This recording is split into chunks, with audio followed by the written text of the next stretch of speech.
Hello. Je voulais vous parler aujourd'hui d'un sujet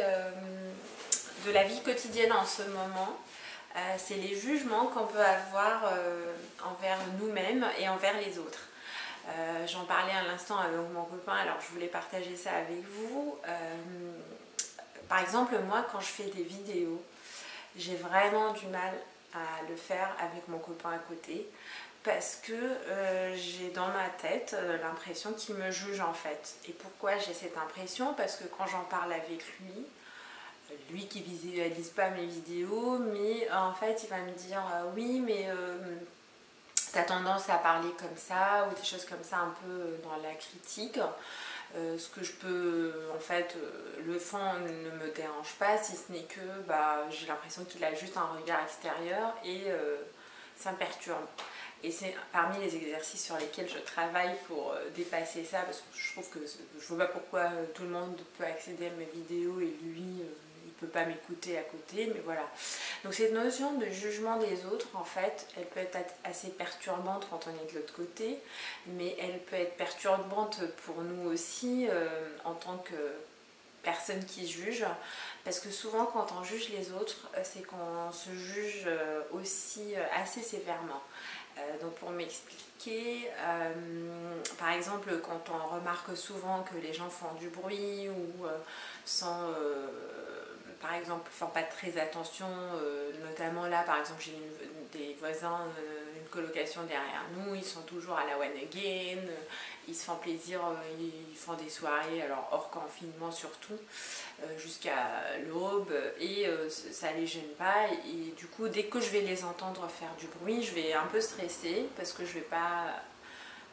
pouvoir me reposer ou me concentrer, etc. Et dans ma tête, dans un coin de ma tête, ah bah ça y est, c'est parti, de toute façon ils n'ont rien à faire, ou des choses comme je pars sur une généralisation, donc ça part d'un constat, mais pour le coup je juge une situation où si ça se trouve ils vont faire du bruit 2 minutes et puis ils vont passer à autre chose. Donc pourquoi je suis dans ce jugement là? Parce que je vis beaucoup dans le jugement, parce que mon copain il est assez sensible au bruit, je suis assez sensible au bruit, donc lui va me faire la remarque, il s'autorise pas de faire du bruit, du coup il remarque quand les autres font du bruit et puis il me fait la remarque à moi-même, ce qui fait que moi je vais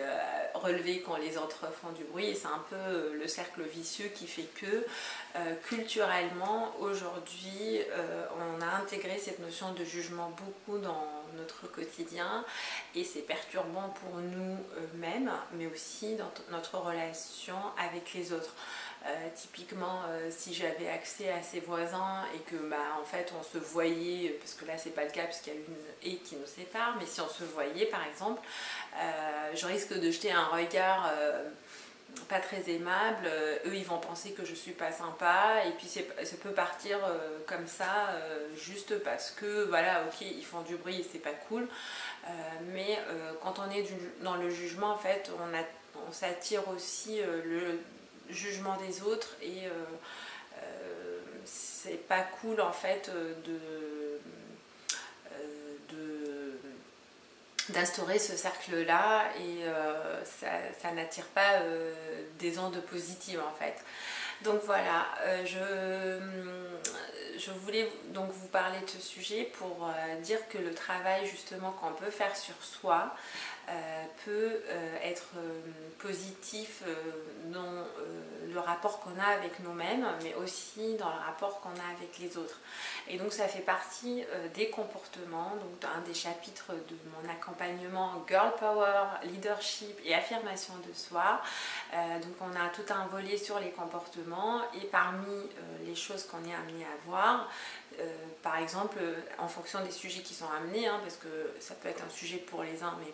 pas forcément pour les autres, mais si c'est un sujet pour vous, le fait de travailler sur cette notion de jugement peut vraiment vous faciliter la vie dans votre relation à vous-même et dans votre relation aux autres. Bon, j'espère que ce sujet vous parle. N'hésitez pas à me l'écrire en commentaire si jamais ça vous évoque quelque chose, et je me ferai un plaisir d'en parler avec vous. À tout à l'heure, merci.